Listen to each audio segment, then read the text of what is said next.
This is the Aftermarket Radio Network. Hey everybody, Carm Capriato, Remarkable Results Radio. I have to tell you, we are just so proud of having reached the 1,000th episode milestone. Please check out my special podcast that I did for the 1,000th. It's just me. You're just getting me. I wrote a paper, another paper. Of course, you know I wrote The Rise of the Mechanical and Technology Specialist, and that is available on our downloads page. Please get it, and please work with it, and please make that happen. But over all these years, I decided to write a paper on the 12 most important strategies of an auto service CEO. And in 20 minutes on this special 1,000th episode, I cover them in high detail. But I wrote a 14-page paper because I've learned over all these years what's critical, what's important. And I'd love you to download that, remarkableresults.biz/CEO, or it's on our downloads page. And speaking of coaches, Maryann Croce is here with me. Hello, Maryann. Hi, Carm. Glad to be here. NAPA is focused on the now, a national ownership workshop for our valued auto care members centered around business building training from industry leaders. This is a can't-miss event as we celebrate the past 100 years while looking ahead to the next 100. We're doing a 5-part series called Unstoppable Framework for Auto Service Shop Owners. We are in number 3. Let me just give you a quick. Number 1's foundation, or the core values and the vision. Number 2 is mastering your finances. 3, optimize processes and empower your team. That's where we are right now in this episode. Number 4, coming up in the future, stay customer focused and flexible. And number 5, build a resilient mindset and plan ahead. Smallbizvantage.com. Maryann's got this thing where she's looking to give you a 3-day weekend by helping you become a much better CEO and leader. Good to have you here, a good friend, and let's jump into this episode. Yeah, I'm excited to be here for episode 3. So yes, being an unstoppable shop owner, that's what it's all about. So episode 3 is optimize processes and empower your team. And I encourage listeners to take notes. Carm's going to end up providing a worksheet as well. So the Unstoppable Framework is part of my 3-day weekend system. And the simple goal is to gain 10 hours a week in 90 days. Put an end to shop owner overload and going 24/7. We all know what that feels like. Make your business profitable, sustainable, and enjoyable. In this 5-part series, what I'm doing is I'm pulling back the curtain to help auto shop owners have a rewarding business and life. This is what my clients want. It's not about adding more to your day. It's about subtracting. And the magic of being unstoppable is in the doing, even when it's uncomfortable. It's what makes successful auto shop owners resilient and adaptable, both personally and professionally. So this series helps you not only with your business, but with life as well. Maryann, you just inspired me. I know how you can find an hour in your day. Take a nap. Rejuvenate, right? Clear your head. Yes. Yes, absolutely. It's amazing with clarity when you have a little bit of personal time. You don't realize how much time you can actually get back. So you're going to end up ridding yourself of all those excuses of why you can't let go, what's holding you back. Because if you defend those, the challenge here is you get to keep them. So it's time to let them go. So in this episode, we're unpacking so that you can gain control of your business as an owner. We want to streamline success. And the goal is build resilience. So optimizing your processes and empowering your team is essential to running a smooth, sustainable business. Now, here's the thing. When I say essential, it's also essential to attract, develop, and retain the best team members. And that is a challenge today for a lot of shop owners, whether I take them on as clients or I'm speaking to them at an event, right? Even at a local chamber event that I'm at, or an industry event. It's the common story. And I want to give you an example. I'm going to use an example of a client, Steve, and how it's really relatable for changing that. I'm doing it all and I want to stop doing that. But first, I want to tell you why this matters. Because when everything depends on the owner, burnout is inevitable and growth becomes impossible because you're just so overloaded with everything that you have to do. So by optimizing processes and empowering your team, it really creates efficiency, productivity. This is what we want, right? Profitability and enjoyment. And you know what that all equals? It equals work-life fulfillment. So let me share with you a client, Steve, his story. This was the journey for delegation for Steve. So to give you a little bit of background, Steve was in what I call the doing it all trap. So he was the dam at the edge of the river. Yes. And he was running himself ragged. He was exhausted. He was managing everything from ordering parts, handling customer complaints, trying to keep up with the financials. He was struggling with inefficiencies.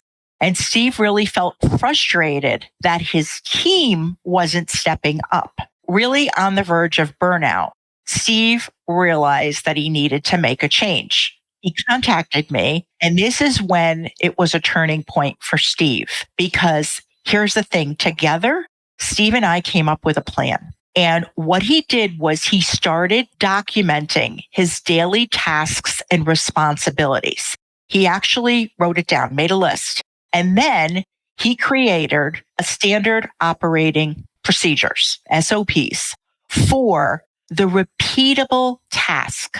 Like we're starting out simple here, parts ordering, scheduling repairs, opening and closing the shop, answering the phone. With these SOPs in place, he trained his team members, assigning specific roles to match their strengths. So the outcome to this was a more empowered team. As Steve let go of the control, which really was micromanaging, that's what he was doing. His team actually gained confidence in managing their responsibilities. Operational bottlenecks, what he thought were things that were beyond his control, they disappeared, and his business became more efficient. Now, with less on Steve's plate, what he could finally do was focus on the strategic planning, and his shop became more profitable.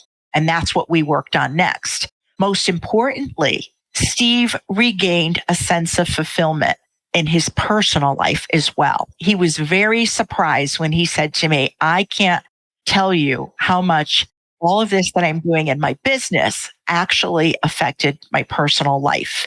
His family noticed it too. He wasn't drained when he went home. He was actually fueled, and he could be present when he went home, and he looked forward to going home and spending time with family and friends and all of the other things that he put on the back burner.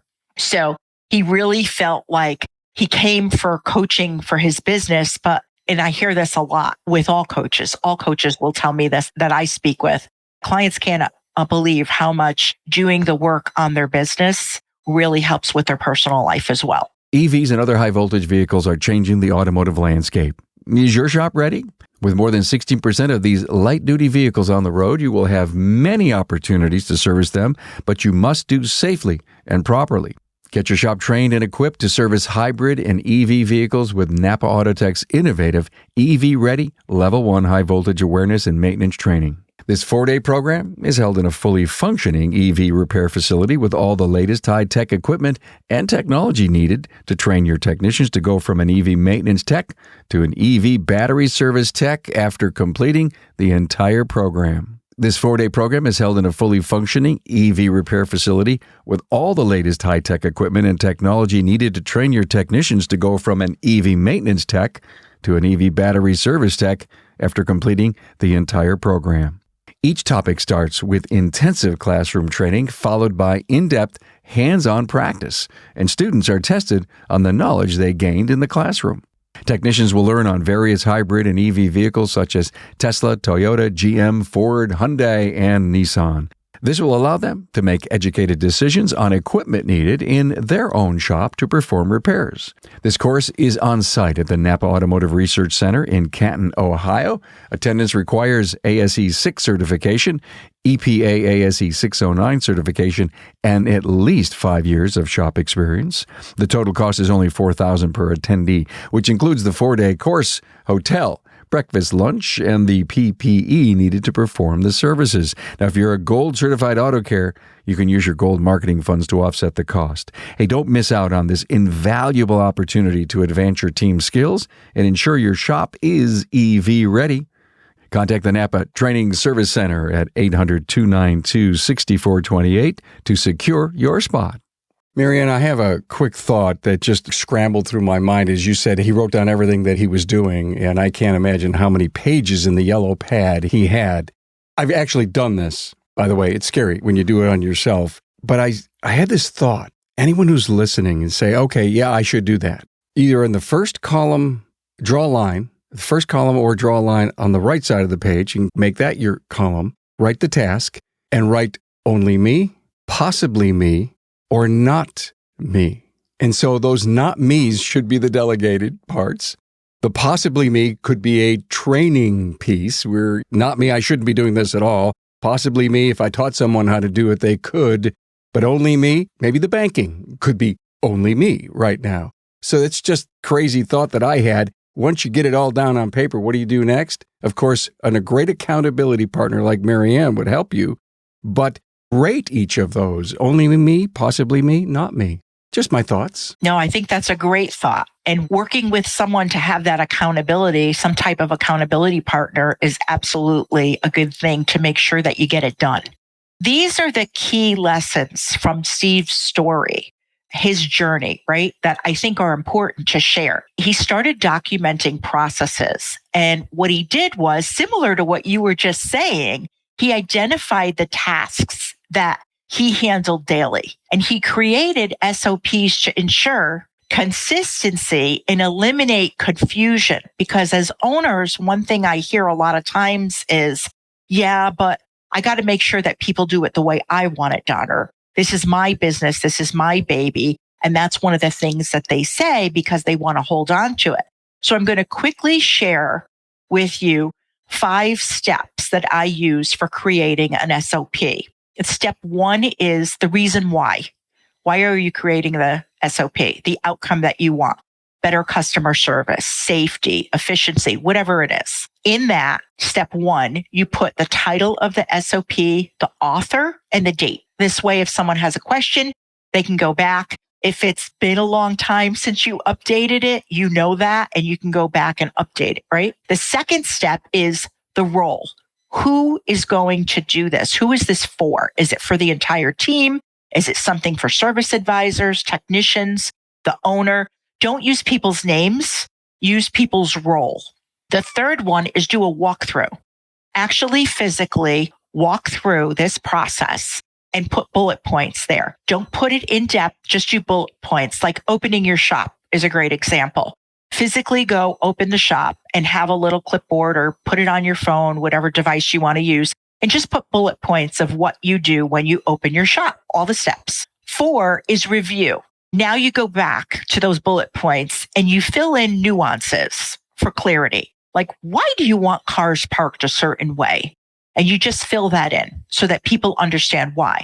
And then 5th, the last step is you test it. You get a team member to follow that process and you look for feedback, maybe some holes or something that wasn't clear, and then you adjust it. And then the thing is this is repeatable. Once you have this in place, you can use it for anything. You could use it for parts ordering, for scheduling, for customer service, for follow-ups. It is unbelievable how many different ways you could use this. So the idea is first, start with documenting the process. That's what Steve did. He delegated with purpose, meaning he wanted to align tasks that were based on the team's strengths and areas for growth. So say you're working on maybe making someone a shop foreman. That would be great because you're basing that on the person's skills. You also want to provide training and tools for the team so that they can succeed. Now, great tools would be videos. You can do a quick video on your phone and upload them, store them in Google Drive. Videos, there's a great software called Loom that is great for videos, if you're doing anything on the computer, it'll actually have the screen where you can share your screen and actually walk through the process. So that's another tool that you could use. So he encouraged a culture where mistakes are seen as opportunities to learn. You don't get frazzled when mistakes are made. You're the example as the owner. So really, that's what he did. The third thing was he trusted the team to step up. This is a big one. Micromanaging creates dependency. Delegation builds autonomy and accountability. So for all those owners that are out there and think that they have to micromanage and keep on top of their team, you're creating dependency. And that's why it's hard for you to step away. So give your team ownership of their roles, allowing them to contribute to the shop's success. Recognize and reward initiatives. We want to reinforce accountability. So when someone has that initiative and they're going out and they're coming up with ideas, you want to reinforce that accountability and you want to celebrate that. Give them recognition. You know what? This is John's idea for doing it this way. This is going to be that system that we create. Let's go and tweak it. Give them that recognition. Monitor and adjust. What you're doing is you're regularly reviewing your processes on a regular basis with your team and identify areas that need improvement. So we tried that a couple of weeks ago. How's it working for everyone? What do you think we need to do? Do we need to tweak anything? Yeah, I think it's basically working out okay, but here's what I think we need to change. And then you go in and you try that. So he was open to feedback and adapting the SOPs as the business evolves. As your team grows bigger, as you get bigger, you're taking on more work, you may have to update them and change them. So check in on delegation. Don't just delegate something to your team and let it go. Are the right people in the right roles? Do they need more resources, more training? Like to your point, Carm, with that legal pad that you said, what task can you hand off next? So always be thinking about that. What can you take off your plate? And you have to do that as an owner on a regular basis. Really practical tips here on how to optimize your processes and empower your team. Automate repetitive tasks. So use software to automate your scheduling requests, invoicing. Think about canned jobs that you can put into your software, your shop management software, inventory management. Make the most of the software you have. Clients are so surprised that when I talk to them about using software, they're surprised to find out how much more their software can do for them. They're only using a small percentage of what they're actually paying for. And software companies are really happy for you to go in and learn, and they'll get on a call with you. There's training available. So it's really a good thing to do that. You're freeing up your team's time. What this does is you're able to really concentrate on high value tasks because now your service advisor is using the software. You're using the software. Your team is. And these repetitive tasks, it's really easy to do that. Create a training plan. So develop a structured onboarding process for new hires. A lot of times when people hire, they're kind of all over the place, but develop a plan and it's structured. This way it's consistent. It's repeatable. You do this with every hire. Invest in continuing learning. You want to have that continued learning for existing team members to boost their skills and their morale. This is what helps. This is where the systems, the processes that you have really helps attract, develop, and retain those people that you want, the best team members. Implement feedback loops. Hold regular team meetings to discuss what's working and what's not working. This doesn't have to be an hour-long meeting. This could be a weekly huddle that you have with your team once a week. Hey, the changes that we made, how's it working in the shop? Let me know. How's it working on the front counter? What kind of feedback are you getting from customers? And people get used to you doing this. So they already know what's to be expected and they're ready to give you feedback. Encourage open communication so team members feel comfortable sharing ideas. Now, to do this, you have to really be the example. and they will follow. So share some of yours. Share some of the questions that you have or the concerns that you have. Be very open. Because a lot of times, if you're not open, your team may be reluctant or have a hard time sharing in a meeting because they're not sure how their idea is going to be received. Is it going to be rejected? Well, we tried that. That doesn't work. So you want to make sure that on your end, you're being very open with them. Steve, I think, was the example. I love this. This is an episode where we have a succinct 5-step process, 2 SOPs, all these great things. And all I could stop and think about, Steve. Was Steve reluctant? Did he have to make a major shift? Maryann, I hired you to do this, but I'm so reluctant. This is like unnatural. I have to do it all. I'm saying all of this and I'm acting out all of this because I know our listeners are saying, I love this episode, but I can't do it. What's it take to get up over that hump? Yeah. So the idea here was he was at a point where he felt that his business was controlling his life. He was going 24/7. And he was at the point where he said, there has to be more to this than me just, burning myself out. And it was affecting his personal life at home. So he decided that it was time to make a change. So yes, was it hard? Of course it was, but he had small wins with each step of the process. And then when you have those wins and you see the results, even the family noticing and going home and having that energy, being able to shut down work. There's another process that I shared with him, that being able to shut down work and shifting and going home and being that partner, that spouse, that dad. He said it made a huge difference. That's the idea. I'm consolidating it, for this episode, but that was the process. And you brought up a good point. It doesn't happen overnight. No, it doesn't. And I find that you almost have to be at the end of your line, or what do I do next? And I'm not enjoying going to work moments to actually transform an individual to get expert help. I've been on this kick lately to say, no, it's not coaching. It's you're hiring expert help.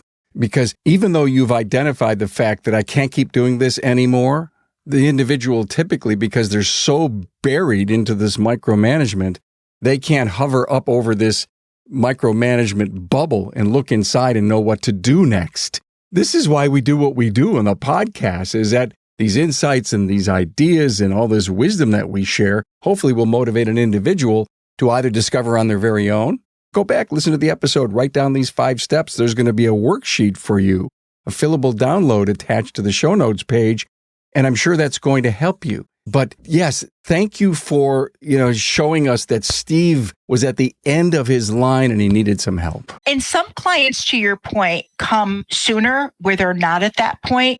Maybe they have a vision for their business and they're not really sure how to get there.